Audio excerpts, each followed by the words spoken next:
Welcome to After Hours at TradersPost for January 17th, 2024. I'm Tom Hartman, joined by the one and only Mike Colorado Capital Christensen. Tonight, we're unpacking three market movement topics using better markets to profit from the potential TikTok ban, the Trump crypto reserve speculation, and whether it's time to plan for the 2025 market crash. The bell has rung, so let's dive in. Mike, how are you? Doing well, doing well. I'm loving the nickname changes every week. I never know what to expect. Colorado Capital will work. That's definitely relevant. I have a whole list, and they're all ranked. I'm like, oh, what do I feel like today? I'm just waiting for the one that blows my hair back. Like, whoa, okay, hold on a second. We need to curate and Put that review out. this list. In a week where Nintendo Switch came out with a new thing, and then also the quantum computing stocks like dropped 50% over the last 2 weeks, and then bounced up, but they were still down because of the Nvidia CEO, tweeting out that quantum computing is not as close as we might think, and with all that kind of market moves. I thought that would be the things that we'd be talking about this week. Mm. And I totally forgot. Trump's being inaugurated next week, and It's a then a big bunch week. of things moved in the market. Yeah. That's right. So I wanted to start off here with, the thing that really Gen Z is talking about, and certain Mhm. types of millennials are talking about, which is the TikTok ban. Right. Um, I I guess in my marketer brain, I just thought of TikTok as one of these other platforms just to distribute content. I did not realize that people had such a deep-seated um, uh, tie to the platform, right? I thought it was going to be like Vine when Vine went away, or Flutter, or any of these different things. I didn't think it was going to be a big deal. I was wrong. So I'd love to just play a quick clip here to set the tone for what's going on here, from NBC News.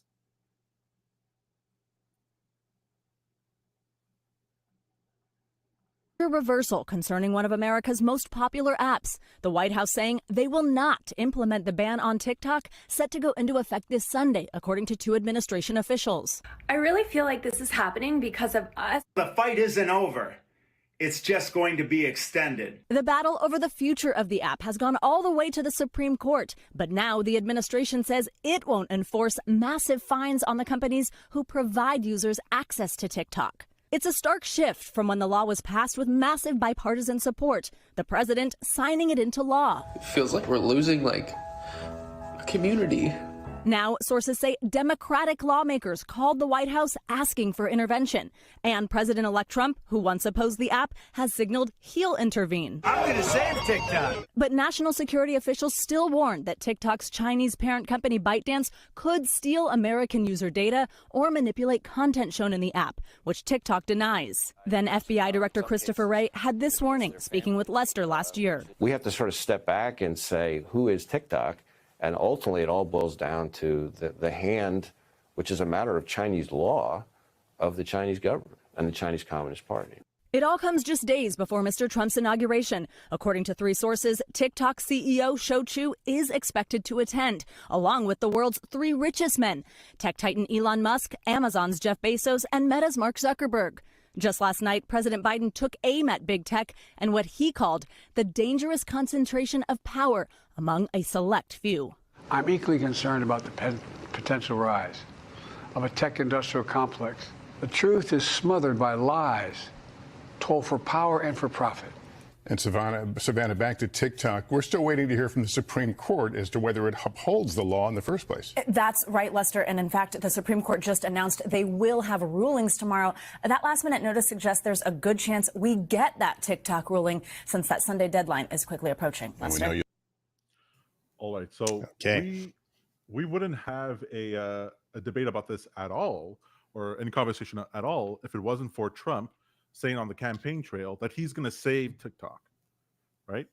And what I can't wrap my head around, and this is where I want to find the trade in here, because what I can't wrap my head around is that both sides of the political aisle in the United States and all the different candidates seem to be either, depending on when you talk to them, on the side or not on the side of TikTok being banned.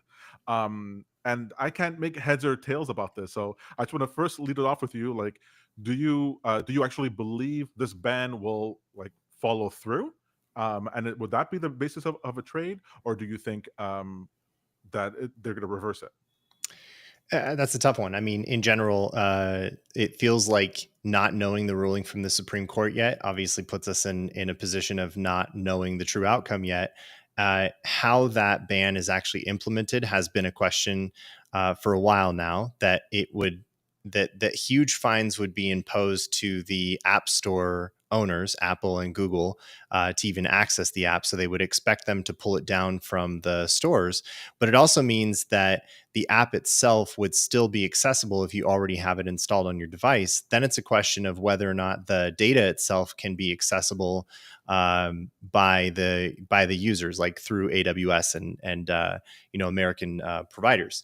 So how far they go to actually enforce that ban is really kind of the question.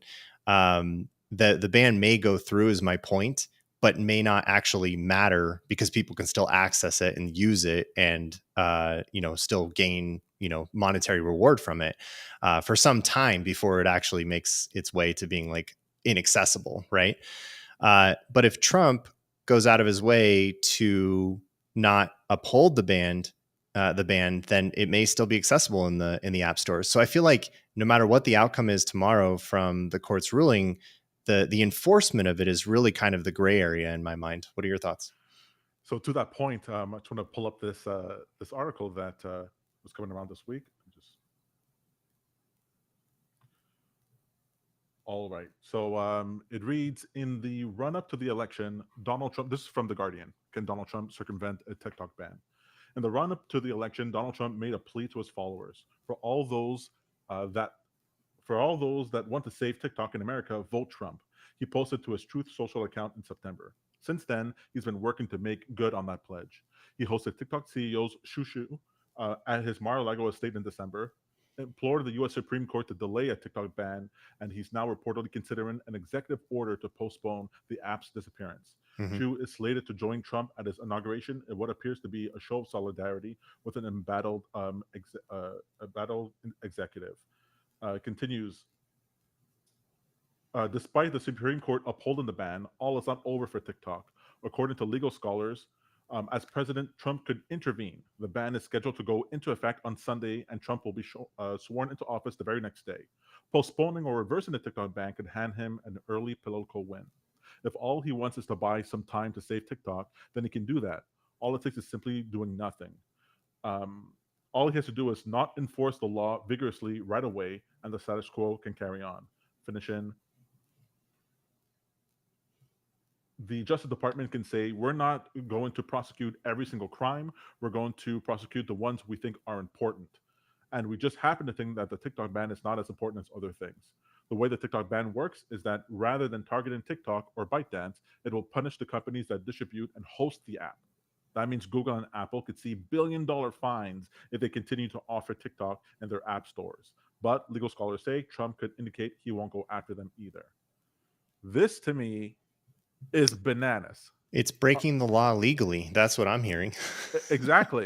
So there's so many levels to this that I find to be just, I can't even wrap my head around it. One, the idea that we're even talking about banning an app, right? And so we've had this whole conversation in the United States about that the social media platforms are the public space, the town square, and that we shouldn't have a squash of ideas. And whether you wherever you land on that, the idea was never that we should ban Twitter, we should ban Facebook, we should ban these things. The argument was always more that we should prosecute things more specifically, or moderate it more, or censor it, or whatever it is that people are doing. So this complete banning thing seems to be, especially from some of the people who are advocating it, seems to be like anathema to the idea of what Americans think about speech at all.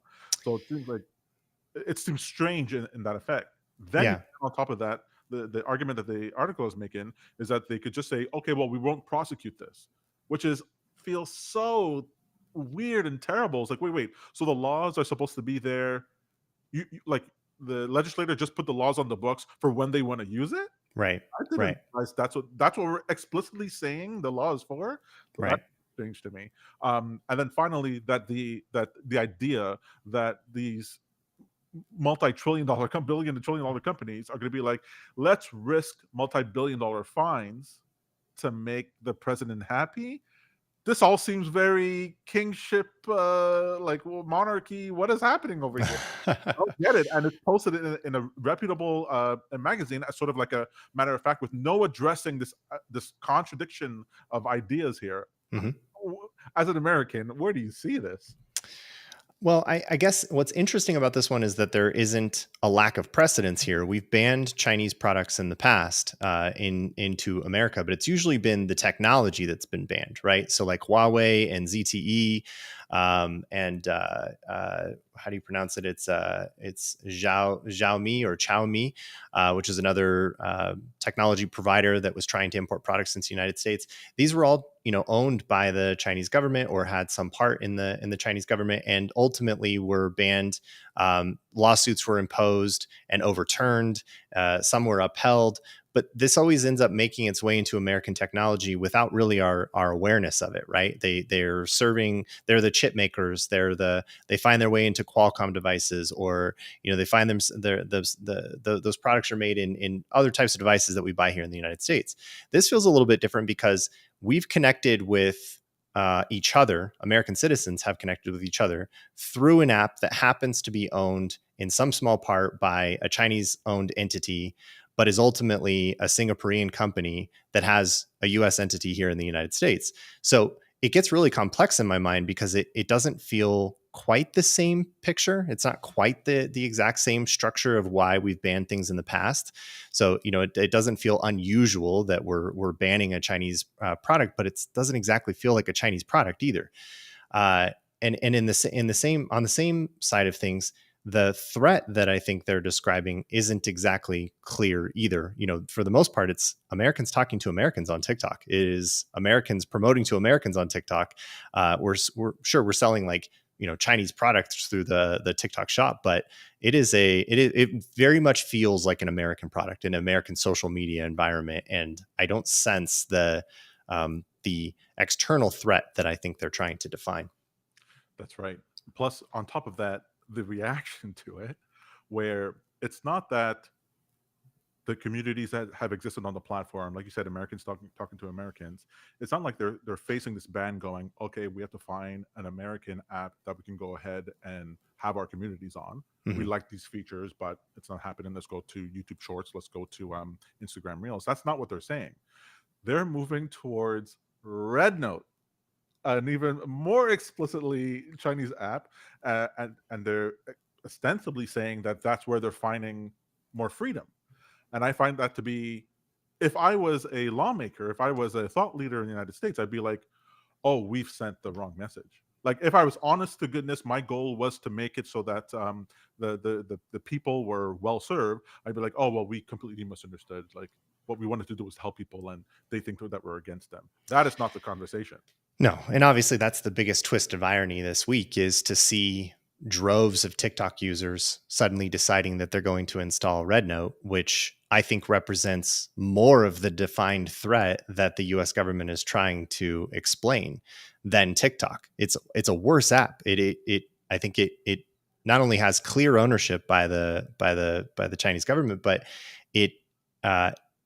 as far as data analysts, or security analysts are concerned, it is an overreaching app far more than TikTok is by itself in terms of the type of data that it collects. So, we're making this choice ostensibly voluntarily to move to an app that puts us in a worse security position than we did before, which makes and begs the question, why ban TikTok in the first place? Exactly. Because they should ban all of it together. That was essentially the point. Okay, so the reason why we're bringing this up is that it sets up let's call it the fundamentals for the trade. I thought it was very interesting. So the Supreme Court came out and said that they weren't going to undo the ban for TikTok a couple of hours ago. That's right. Okay. And so before that, or even now, we have these bet markets that exist on Kalshi and on Polymarket, mm-hmm. where you can bet on whether or not it'll be banned. You can bet on whether or not it'll be banned by a certain date, certain time, and that sort of thing. So let me just pull that up real quick, because I thought that was super, super interesting. Because I don't think that it's to me, for people who just complaining about a thing or making a statement about a thing, I don't really care about that. I care about if this is something that you have an opinion for, either for or against, put your money on it. Like, take an actual bet, and you can take a bet for or against this, for the ban or against the ban if you want to. So something here I thought that was pretty interesting was on the betting markets. As of this morning, we were in a situation where if you were to bet that the ban would take place, you could make, let's say, 70% profit. And if you on your bet, and if you bet that the ban wasn't going to happen, you could double your money. And you could have done that like all this week and profited today. Mm-hmm. And so I think that there's two types of people that I would want them to understand that these markets exist in this sort of way. We saw this during the election. You can sort of express you can vote for what your preference is by participating in these markets, and you could, in a sense, get some sort of profit, even if the outcome that you wanted. You could basically hedge. You can get a benefit, even if the thing that you didn't want to happen happens. And so I love the idea that some people who might have wanted TikTok not to be banned could still have made 70% of their money, or even more, depending on when they got in on the markets, making the bet that it would be banned. So, for example, you can still right now on Polymarket, you can go to one of the bets that are there is, will Trump create? No, so it's the wrong one. Let's go to TikTok.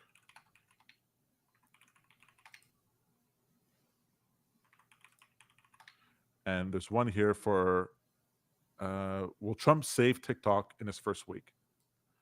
And this has been steadily going up, which I find very interesting. It's such a your finger on the pulse of what's going on and where people are putting their money.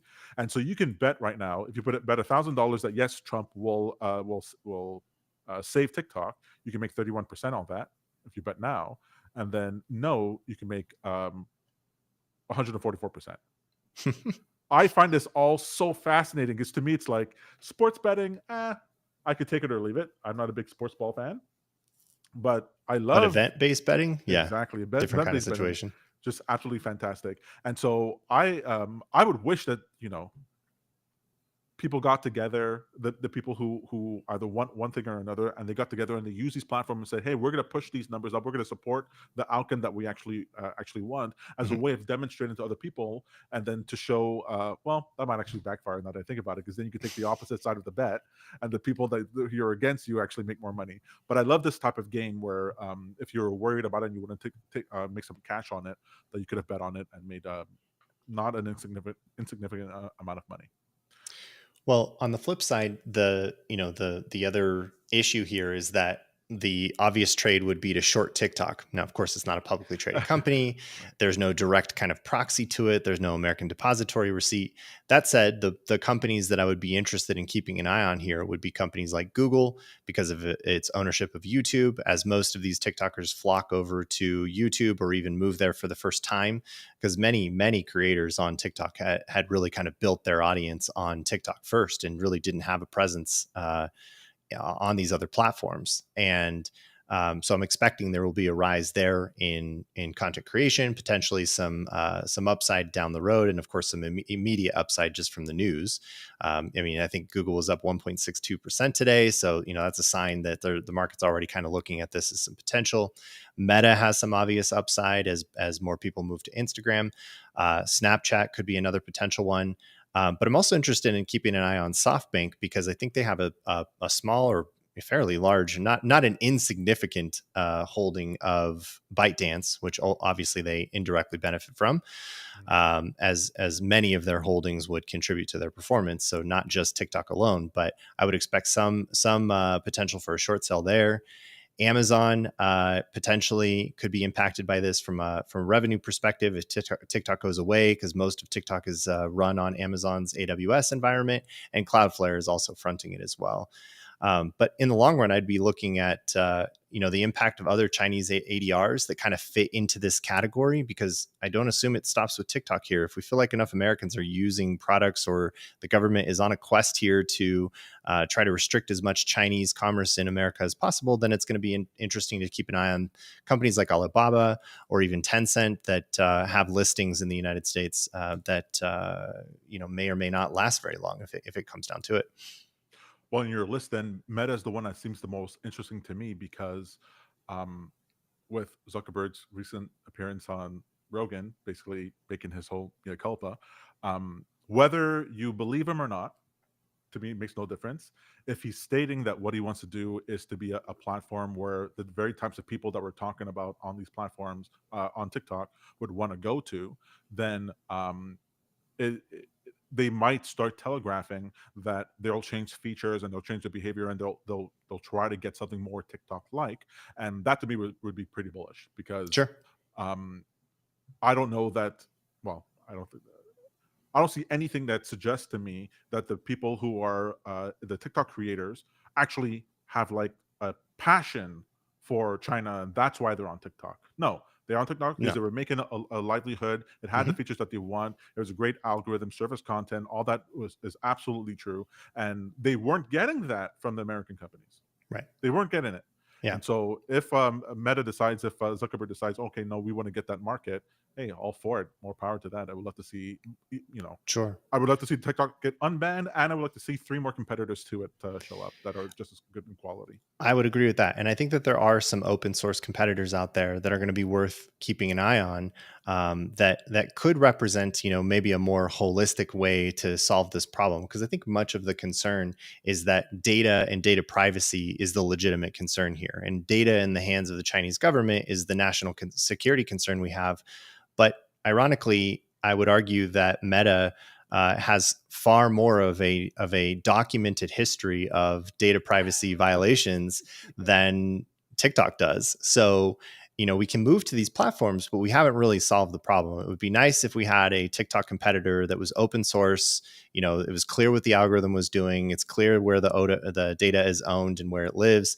And I'd be looking for that as much as anything else. But in general, obviously the thing that frustrates me is the fact that TikTok appeared to create a better attention economy for new content creators that were struggling to gain traction on these other platforms. So sure, in theory, they can move from TikTok to other platforms, but I just don't know if they're going to reap the same reward. The fascinating thing that TikTok created for all these creators is a real livelihood that they were struggling to create elsewhere. That's exactly right. And I find that the like you just mentioned, and the irony of they're like, well, we have to get rid of this platform because they're mining your information and they're using the information against you, whatever. And you go, well, you guys have been doing the same thing too. Like we're damned if we do, damned if we don't. Can we just have the town square where we can actually talk? Sure. And when I see stuff like I forget the name of the new SNL cast member, Jane Wiki. I don't know if you watch SNL, but I started watching her on TikTok, I don't know, a year, 2 years ago, and she was so funny. And the way I was like, oh, this girl's she's gonna make it. And to see her move from there all the way up to the SNL cast member and see no China in there whatsoever. Like I go, no, this was an honest to goodness. She had no visibility to on a major TV show in about a year. So I think I want that churn to still happen. That's the promise of these platforms, and we have not been getting that from YouTube. We have not been getting that from any of these other platforms we're normally used to. All right, so I want to move off to the Trump crypto reserve trade. I mean, the Trump trade just keeps on giving. I mean, it's just affecting everything. We were even to the point of talking about is Canada or Greenland going to become the 51st state or be annexed by the United States? I mean, we are in crazy town here, people, about the types of things that are moving markets. So I just wanted to pull up a little bit here on the Bitcoin reserve. So On the eve, this comes from the New York Times, the first day Trump order a federal stockpile of Bitcoin. On the eve of Mr. Trump's inauguration, the cryptocurrency industry is pushing his incoming administration to execute an audacious plan that would have seemed unimaginable just a year ago, a government program to buy and hold billions of dollars in Bitcoin. As he campaigned last summer, Mr. Trump vowed to create a federal Bitcoin stockpile that would serve as a permanent national asset to benefit all Americans. Bitcoin enthusiasts hailed the idea as potentially transformative, claiming that it would help reduce the national debt. Mr. Trump could still abandon the plan, and its details are under debate. But industry executives have spent weeks lobbying to shape the proposal, raising hopes that Mr. Trump might act soon after taking office. Before I start here, I have to say, round of applause to the Bitcoin maxis. Round of applause. You guys talked about the idea that eventually Bitcoin might get into this the national conversation of as being a legitimate reserve asset, and I did not believe that would happen in any time in my lifetime. And before my head went completely gray, we're seeing it happen. Kudos. All right, we're talking about Bitcoin here at near all-time highs, and I've never expected this to happen as quickly or as dramatic as it has. Did you? It continues to be the opportunity cost of my entire investing career. I love to hate it. I wish I owned more of it. However, I couldn't have guessed in all the early years of Bitcoin trading that eventually it would become part of the Federal Reserve holding, or there would be some kind of Bitcoin reserve owned by the government. I anticipated that some part of the value of Bitcoin would be offset by the fact that the government had seized much of the Bitcoin that was used in crimes back in the day, and right. So that sort of reduced the amount of circulating supply in Bitcoin, which helps a bit. But this is a different equation. When the government starts buying it in this way, when MicroStrategy is buying it as much as they can at the same time, these are bullish indicators in my mind. That's right. And what I find to be so fascinating here is that, so you have that opportunity cost. I have that feeling too. And so we missed out on, let's say, $10,000 Bitcoin to $100,000 Bitcoin. Let's say someone did. And so they're lamenting they're lamenting it. They have that Peter Schiff sort of resentment towards anybody who has Bitcoin. I could totally understand that. But now the case for me for a Bitcoin to 100,000 from 10,000, I was sort of like up in the air about it. It could happen, it could not. You would take the bet, and I saw it more as an option. If it worked out, great. Now the argument of Bitcoin from 100,000 to 1 million doesn't seem so crazy to me. That to me actually seems far more realistic than I felt at from 10,000 to 1,000, or from 1,000 to 10,000. Mm-hmm. Actually, you were in the 1,000 to 10,000 range there, where like that's where you had started with the Bitcoin, or earlier, sooner than that? Much earlier, yeah. I was originally trading in the $3 to $5 range. Oh, yikes! Yeah, tell me about it. So the what we didn't have then from the early days till now, or until a few years ago, is the derivatives market for crypto. We didn't have a lot of these exchanges. We didn't have ways of automating these types of trades. Now there's a lot more information and a lot more less risky ways of trading it up from 100,000 to 1 million. And now I'm sort of on the million bandwagon. And before I thought, well, the only really way to profit is go to altcoin space, which essentially act as leverage Bitcoin. If you choose it right, you get to ride the hype, you get to ride some of these assets. But I feel much more comfortable now taking certain types of bets strictly on Bitcoin, because it almost feels like safe, right, in the crypto space. From a Bitcoin from 100,000 to 1 million. And when you run the numbers on that sort of thing, on the different types of leverage plays you can do, if you DCA into it, you can make quite a bit of money. In fact, you can make just as much money as you did from 10,000 to 100,000. So I'm interested in those types of bets. But in addition to that, I just wanted to point out again, on Kalshi, if you want to make a bet on this, I always love these types of things. You can bet, will Trump create a national Bitcoin reserve this year?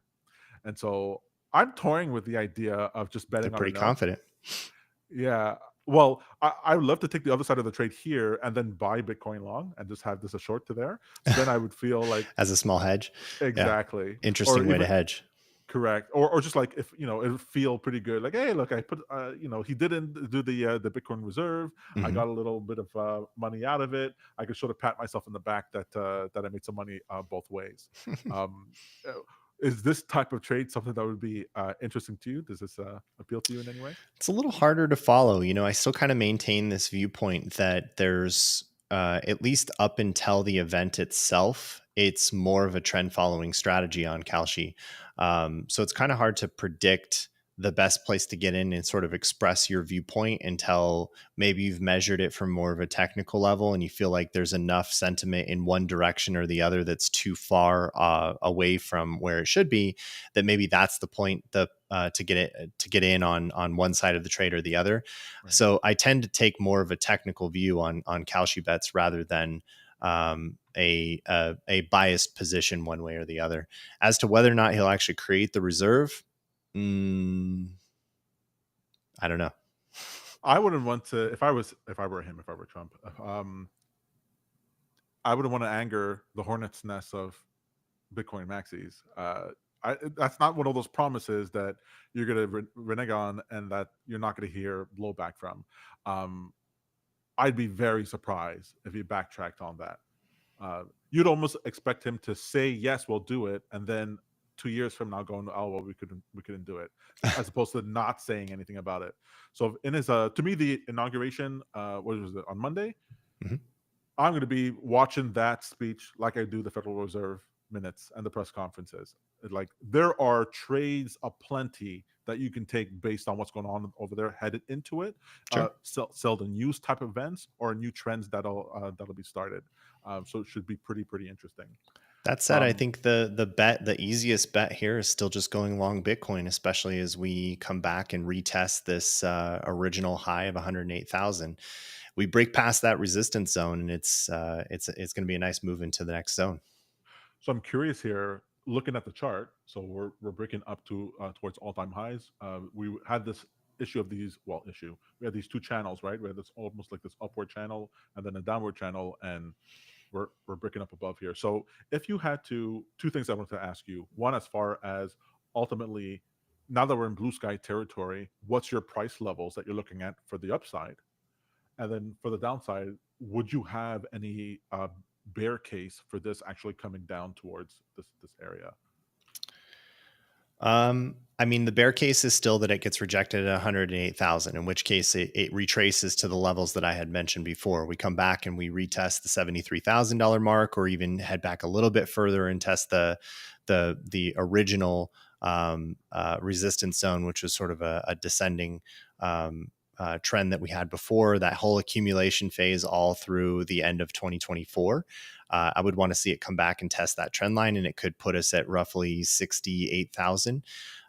So if we can't maintain some trajectory above 108,000, I would expect a full retrace back. That said, if we do see a move to the upside from here, my target would be somewhere around a much larger trend, and I would say that would place us somewhere about. Sorry, I'm kind of doing this in real time here. Because you're much better at the blue sky territory, because I don't have any techniques for determining upside blue sky prices. Yeah, why don't I share kind of my thought process here? Let me share my window. It's going to get a little messy, but I think you'll be able to kind of tell where I'm going with this.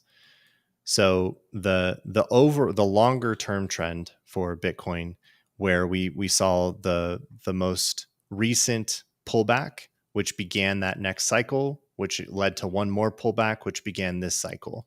That sort of Elliott wave structure, if you will, is what we're trying to measure for the remainder of this long-term move. And what I would be interested in is what happens when we go from this point to this point to this point, which is our 3-point trend-based Fibonacci measurement.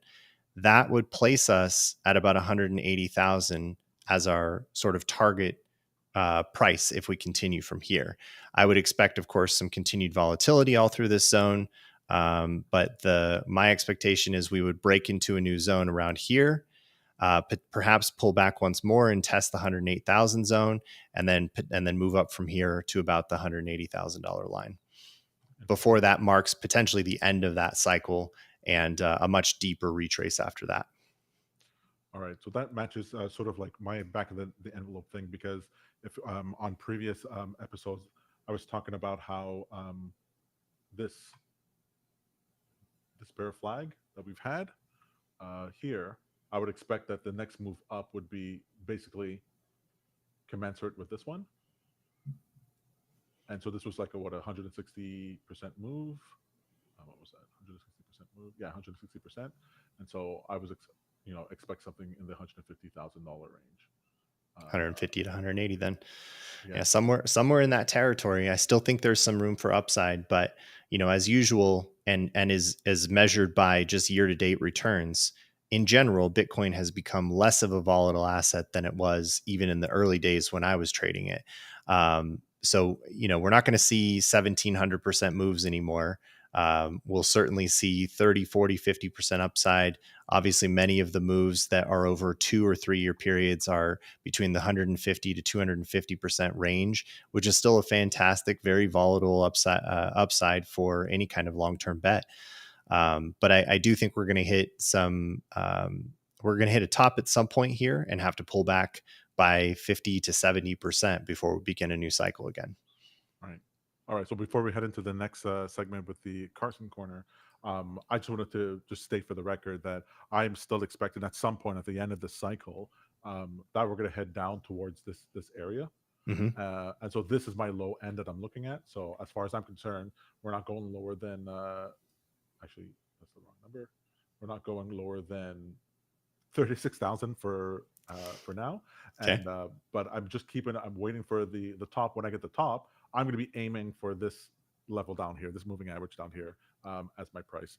And I'm looking forward to it, because this whole drawdown that we had here, Mm-hmm. all my signals were telling me not only that we're going to head down to this area, but also every level that we cross through. And this time I'm ready for it. It's one of the things I love about trading the asset. I don't care if it goes up and down. Like, I'm not like, oh, I missed out on the move. I'll catch the down move. I have no problem with that. It's an oscillator. So I'm looking forward to the top, so I can short down to whatever. Let's call it 65,000. Sure. 100,000. Yeah, as we move into Kem's viewpoints on where the markets could be going, and I tend to share the sentiment that there could be a potential pullback. One thing I would say is that I'm still sort of neutral on my position on Bitcoin, because I still think there's some potential of a larger pullback, especially if equities start to pull back. That correlation between the two markets is still really high. Bitcoin shares about a 0.77 correlation to the S&P 500 over the last 100 trading days. And so it's important to recognize that, especially in times of crisis, most markets tend to correlate to one. So I would expect Bitcoin to be pulling back as well if equities pull back. That's right. Okay, so I'm so excited about this Carson corner. Let's come Carson's. Usually are. I know you're such a huge fan. Well, I used to discount what he was saying, because I didn't understand where he was getting his information. He used to be a market maker, and he did that for years, and he understands the options, he understands these markets, he understands positioning a lot. That's his big thing. And I was like, no, I want big macro plays. I want a big, fundamental moves, and I want to, bet on the those are the types of bets I made money on, and I didn't want anything else. But when I'm wrong, or when you're wrong in that sort of framework, you're very wrong, and you don't even know why you're wrong. You're just making some guess, even if it's an educated guess. And if piece of information changes and you have this confirmation bias and you don't adjust to it, then you get this, you get it rubbed into your face. But Carson doesn't have that problem, because he'll say both paths. He'll say, this is the bullish case or the bearish case. This is the path that I think it'll take. And if I'm wrong anywhere along the way, well, then my thing is invalidated. So there's no worry about that. So I just wanted to pull up a tweet from Kobisi Letter, a Twitter account that I follow, and then I want to jump to that video, because his last interview on Schwab Network I thought was absolutely fantastic. So let's take a look at this tweet first.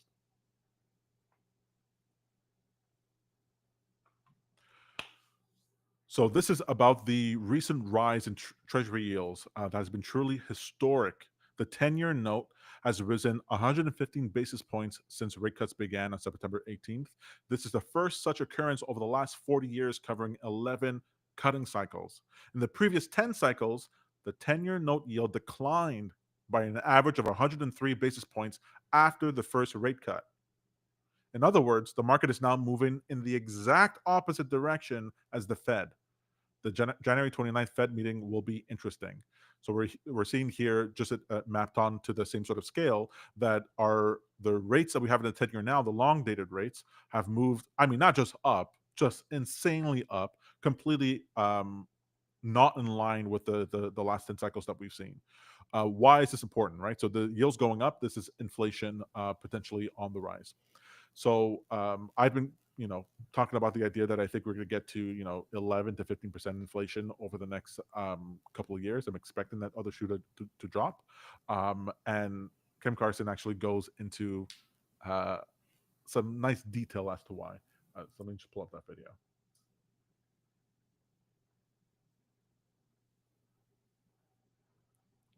Right before that, the market closed the gap from the Trump election right at the time when Mr. Jem Carson, a regular here on the Schwab Network, suggested they might. He's a senior managing partner, High Volatility Advisors. How you doing, Jim? Good to see you. Good to be back. Good to see you. I feel like you're probably riding pretty high right now because we got a few things you were looking for. The yield got close to 5. We got the 10-year to 4.8, which was one of your predictions from last year. And then you had a pretty nicely timed tweet that basically said the election gap would close essentially the day it did. Which of those matters more here? How do they fit together? Oh, well, the gap. So here the chart for the SPY, when it broke out on the after the election, he said, this is back in November 29th, he said that the SPY would come back down to where it was before the election by January 13th. And on January 13th, that's when it completed its retrace and the bounce from there. Gap close was, that was going to happen eventually here in January 13th. We got it right to the day. That felt good. But the bigger deal is yields. Yeah. Bigger question is where are they going next? And, just like we called for 5 when we're sitting at 3, we're calling for 6.25, 6.5 here now this year. That's going to be a very interesting move. I think it'll happen gradually. I don't think it's about to take off there. We could digest, pull back a little bit even before that. But I do think we hit that, in Q3 probably, not even by the end of the year. And I think that starts a bigger decline that I do see coming out on the horizon. That's at least one of 2 paths that are really sticking out to me at this point. Can you help me understand in a brief diversion, because we got other stuff we're going to hit too, but maybe what Waller's thinking when he sees 4 cuts this year? I mean, didn't we just realize in the last 3 months that cutting when GDP is 3% kind of makes the bond market do wild things? Yeah. So this is something you've been talking about too, Mike, that we've been pointing out that the economy, the numbers for how well the economy is doing in the United States aren't bad. Right. Like whatever you might say about how the numbers are calculated, they aren't bad. And so why is the Fed cutting like it's cutting? And it's cutting in the face of whenever it cuts, the 10-year yield keeps going up. And so he's calling for it to go to 6% or 6.25% by June, July, August of this year, which is crazy where it is right now. It would be completely different than what the Fed is trying to do. Yeah, I think it's signaling that the bond market has a different opinion than the Fed does. They're expecting inflation or versions of volatility that they need to hedge against. They need that risk premium reduced. They need to move some of this into the bond market. And so I saw the same thing as well. One of the indicators that I try to pay attention to is the spread between the BAA bonds versus the 10-year, and even that just shot up pretty significantly even as of today. So as credit spreads rise, I think it's clearly indicating from those bond markets that they're expecting volatility on the horizon. That's right.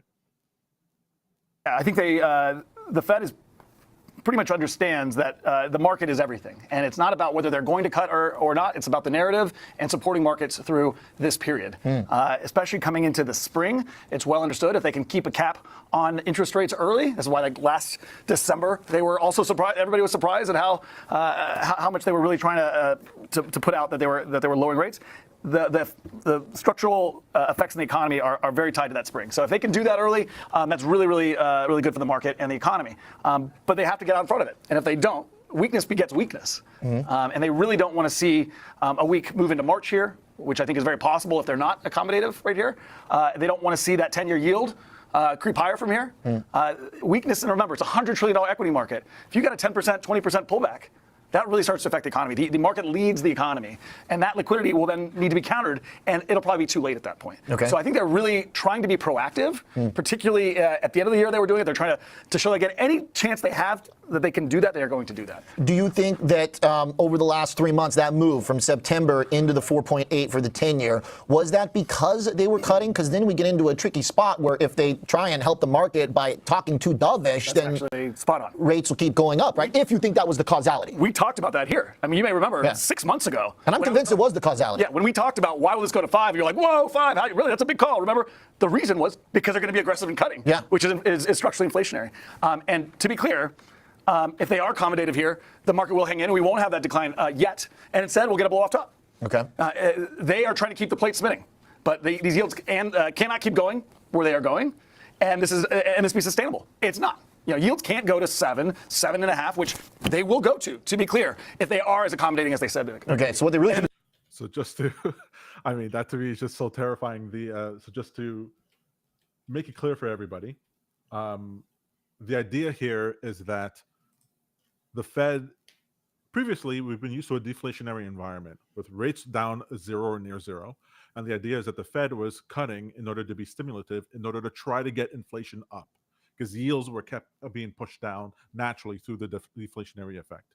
Now we're in the opposite scenario, where the yields are rising, and they don't need to cut in order to juice anything. The yields are rising, and that should be an indication to the Fed, well, stop cutting rates. The yields are fine. Just leave the rates yields where they are. Now, long-term yields, when they're above the short-dated yields, in general, can be considered healthy. You expect shorter-dated yields to be lower than longer-dated ones. But if the longer-dated ones keep on rising, then it's inflationary expectations. It's inflation expectations. So the markets the reports are coming out and saying, well, we're not really having any problems right now in the markets to justify your cutting. Yields are going up, well, your cutting right now is going to generate higher stock market. So asset prices will go up in value. That will have this wealth effect where more people will have money in their pocket to spend because they'll have the higher stock markets get to sell it in order to spend, or they have more collateral in order to invest. So that's going to generate trillions of dollars of more money within the system, which will be inflationary in the future. So the bond market's like, hey, relax. And what Cam is saying over here, and what the interviewer was asking is are the rate cuts causing the yields going up? Which, I mean, that he would even ask that question and go, of course, that's what's happening. Of course, them cutting the rates is causing yields going. You're even asking, that should be everyone should understand that. But there's tons of people who don't know that, even in the FinTwit space, who don't understand that it's tied together. And so they're gonna. It looks like if they are accommodative, and like he was saying, the Fed wants to keep the markets up. If they're accommodative now, let's say as of the January 29th meeting, then he's expecting a blow off top in equities, blast off in yields, and then what happens when yields are at 6-7%? Well, then people go, well, I don't need to risk my money in the stock market.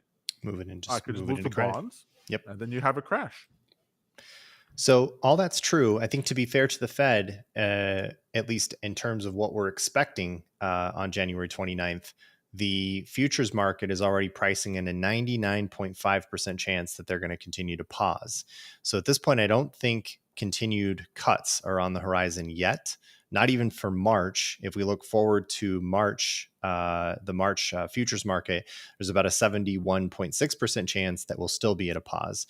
So we wouldn't see rate cuts till potentially May of this year at the meeting in May.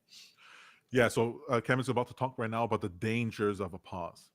So if they were to be dovish, let's say, well, I don't want to step on his heels. Let me just play what he's saying, and then I'll come back on the other side. Sure. You're doing is talking what, like tamping things down? I mean, it's a dangerous act at this point. Valuations are really high, right? Liquidity. There's some liquidity issues coming on the table. We have a new administration, all kinds of potential risks, right? But imagine now that they don't do anything and they're behind the curve. So they're trying to do the lesser of two evils, I think, and project that they're cutting, but that's ultimately going to drive yields higher. It will probably drive the market higher if they're really aggressive, and then really get a blow-off event, which will be worse. They're actually provoking volatility, not compressing it, in my opinion. But it's a balancing act, and I really feel like if they don't do it now, we're going to get a decline sooner. And I do think it'll be a big one, 30 to 40%, if they aren't as they don't start cutting and projecting monetary policy here early. This sounds like a bit of a more kind of a macro-driven kind of volcanic type of event that you're describing than I think a lot of our conversations, which are these kind of periodic moments of weakness, windows of opportunity for weakness. It sounds like you really think that the pot might be boiling over in a way here this year. Is that fair? It's a function of timelines, right? When we talk flows and macro, we're generally talking weeks, months, maybe a quarter if it's a big end of the year thing like we talked about. When we start talking about years, that's when the big picture stuff matters, right? And so, yes, it is a bigger picture. We talked in detail about the election years and how over all the populist elections were an average of 21% up, right? And that all of them were positive double digits. And if you pulled out those election years, the election years were 5%. That 68 to 82 period, 14 years, went nowhere. If you pull those out, negative 10 per year in real terms, over 70% loss. Those are big macro picture things. That's a function of liquidity during populist election cycles and what happens afterwards. Guess what? We're no longer in an election year.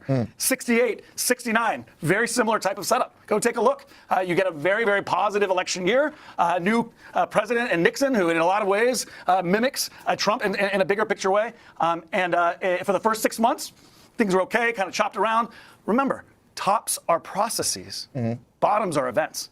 Okay. So this, I believe, unless the Fed gets involved early and changes the trajectory of this, is a topping process for events. And they would have to do that by sounding more hawkish. No, actually, they would. If they are dovish now, they will extend the story. They will get more of a blow off top. Right. And then the decline will come. Right. It'll just come with higher yields a bit later. So 6 months, a year later. We're not talking about years later, right? So this is a function of path, right? We know the destination in terms of macro.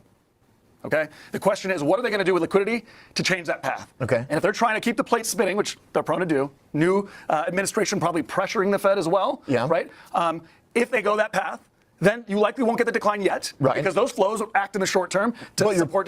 You're building the tinder for a big fire. Squeezing the shorts, you push the thing up. It's a volatile market up, not for a day or a week, for months. Think 98, 99, right? These are big rally years that ultimately are undone, right? But the path is different because of liquidity. Greenspan changed the game there and led to a bubble. It wasn't the irrational exuberance; it was the liquidity, right? And so if they decide to pump liquidity, we will get a blow off top. Sure. And so this is the part I find interesting. So the markets are pricing in a pause, but if the Fed is seeing, as we've been seeing, a pullback in liquidity, we've been seeing a pullback in liquidity for a while now, and they know that if they don't sustain it, there's a chance for a market correction. The administration might not want that, and they might buck the expectations and go ahead with a rate cut.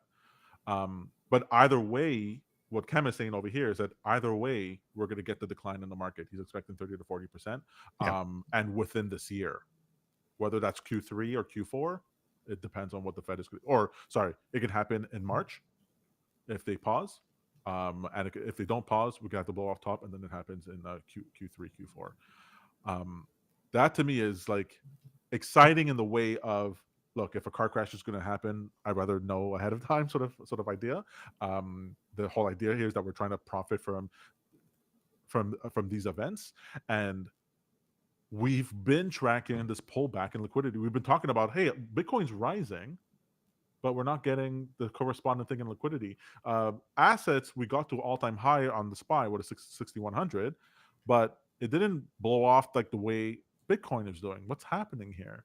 There's a liquidity issue here, not just in the United States, but throughout the world. So it's a non-zero chance that the Fed, at least, let's say they don't cut, they might guide towards cutting, and they might introduce other types. They might reduce a quantitative tightening in other areas that tantamount equates to adding more liquidity through a rate cut. And if that happens, if that's what we're seeing in January 29th, calls, baby, calls on the SPY. Sure. So I'm with you. I think he had also mentioned at one point earlier in the interview there that valuations are high, and that is definitely one area that I can completely agree with.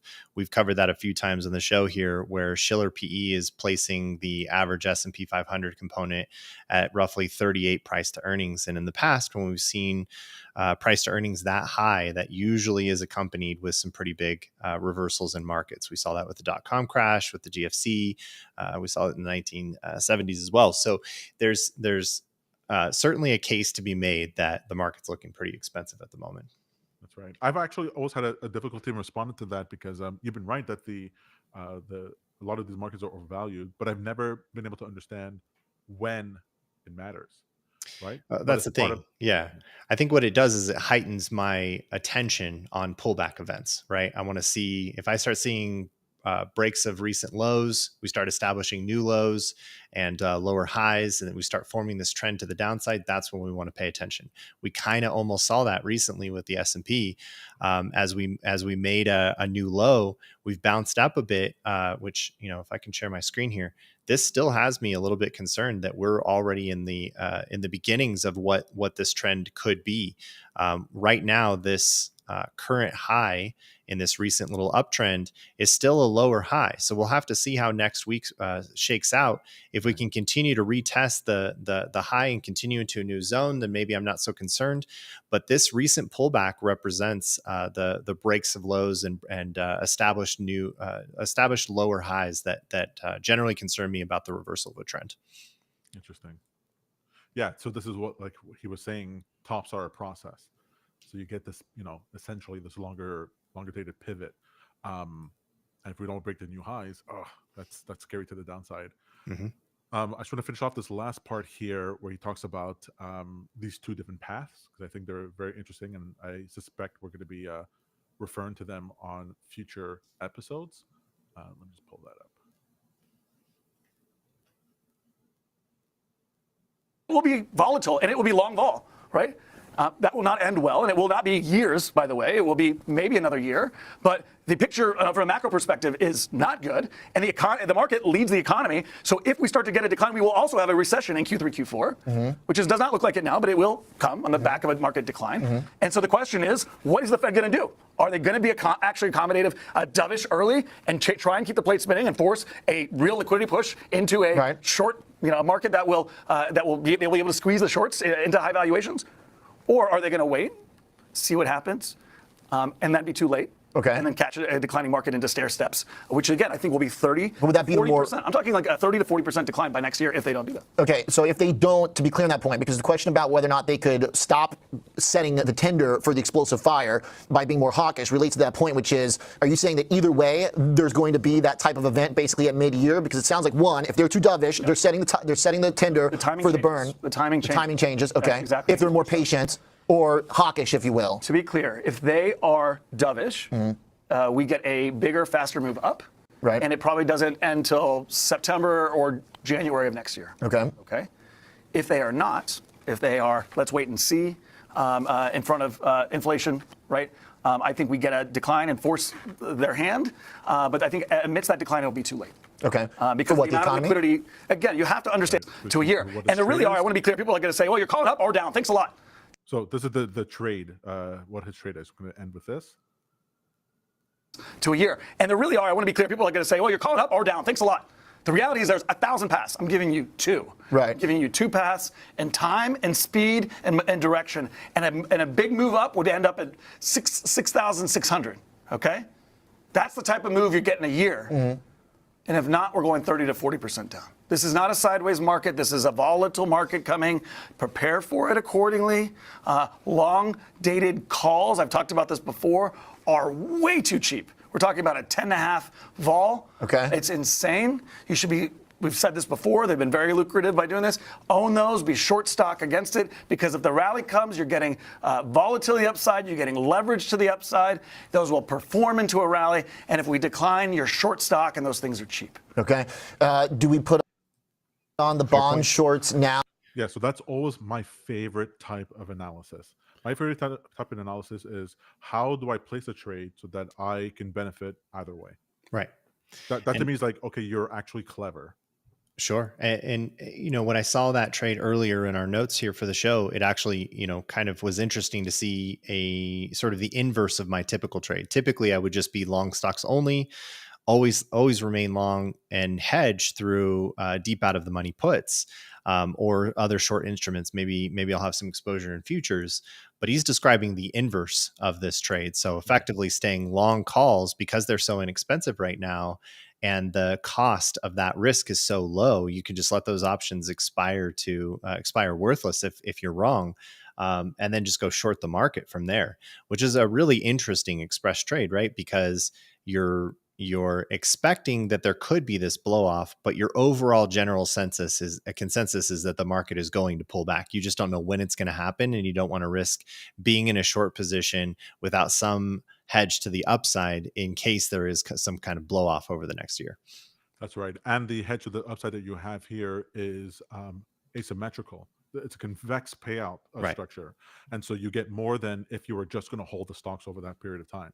Now, you do have the downside of if the market falls beforehand, you lose that premium. And or if he's wrong and it does go sideways, then you don't profit either way. Actually, you lose money carrying the trade. But that's I'd rather that outcome than the other outcome. Well, I think he's more than confident that there's going to be some volatility this year, and especially early in 2026. I wouldn't disagree. I think that there's definitely a strong chance of that, especially as we sort of near the end of this potential bull run that we've been on for a while. And admittedly, I think many people have been expecting this pullback for a while now, about 18 months. So it's a little overdue at this point. If you're Peter Schiff, you've been expecting for 20 years. But what I wanted to show here is on my chart. So he talked about the 30% draw, or 30 to 40% drawdown in the SPY. Just to pull up something, I always take a look at this. So one of the reasons I always have these, let me just remove some of the clutter. Okay, so one of the reasons I have these levels on my chart is that we always somehow get down to these areas. We always get into these zones. So this pink and orange zone. And so for the 30% drop down from over here is exactly where I would expect an event brings us, a negative event brings us, if it's news or a geopolitical event or whatever, a catalyst that occurs during a window of weakness, blah, blah, blah. And so it's not one of those things where necessarily you can place your bet for that short like when the event happens, right? These sorts of things that happen. This is the COVID crash. This is Volmageddon. This is the pullback that we had when inflation was starting. These events, it's hard to get in, especially with options when they already started, because the moves are so short. You know the Fed's going to come in to the rescue. It's sort of hard to profit when it's already happened. And so having this short position on with the call structure up, as the market moves up, you're actually gaining more than the loss of the straight short. Because I think here the shorts for the stocks, he's not saying puts. He's saying literally short the stock. Short the stock, right? Yeah. And so you don't get the same danger. But that drop over here is also reminding me that we didn't actually get. Let's go to Bitcoin. In Bitcoin, we didn't get a 30% pullback. The regular 30% pullbacks that we get in Bitcoin just regularly, it happens as a matter of course. And I thought we would get it somewhere around here, right? That would have pulled us. Yeah, that would have brought us to the $75,000 range we've been talking about. Right. And the fact that we didn't get there, that to me is actually problematic, because you want price to come, from my perspective, you want price to head down into these zones to clear out the shorts and grab your orders, right? Grab your orders from these levels, and then you can move up with ease. Same thing would happen here. I don't know if you remember, we had one of these episodes where I said this zone over here is going to coincide with this area coming up, and that area coming up is where we'll get the orders, and then we actually moved up from over there. Yep. And so if we're not getting that, this now we're in rarefied air, and we would expect some significant pullback. And it doesn't matter how high we go, we got to get to one of these levels. We got to get down there. That's how I see it. I agree. I think I'm a big believer in healthy corrections. I'm a big believer in the cycles that markets tend to go through, and for all the obvious reasons we're describing, there's profit taking, there's short sellers that have exhausted their positions. There's going to be a move to the downside if the bears obviously overtake the bulls at some point. This is a pretty predominant thing that you notice in any kind of asset class. So it can't go up forever is the point, and especially over the longer term trends, it can't go up forever. We're going to have a healthy correction at some point. That's right. So to summarize my thing for the 2 points there, one, I do believe that the case for Bitcoin to $1 million to me now seems more believable than I felt from 10,000 to 100,000. And also, I have no FOMO for any of the levels here because I do expect like I'm Some I'm kind of waiting for pullback. the next exactly. Sure. And I don't care how high it goes. I don't think there's a scenario that this goes to 250,000 and then it never pulls back, and it was just like it's going to pull back. All right. And we're in the percentage gains here, so who cares if it falls from 100,000? Who cares if it goes to 200,000, falls to 100,000? Makes no difference if I'm going to make a 100% gain or whatever on the trade. Sure. All right, so leave it there. Is there anything else you're looking at in the markets before we go? These were the highlights for sure. That's right. I'm always secretly looking at individual securities, of course, but that's another show for another day. Exactly. We're gonna have we're gonna pick apart if there's anything to pick apart for the Trump inauguration. If we can see if there's any trades that come out of that, I'm gonna be glued to my charts on Monday, taking a look at that. But until then, we'll see you guys next Friday for After Hours. Cheers, everyone.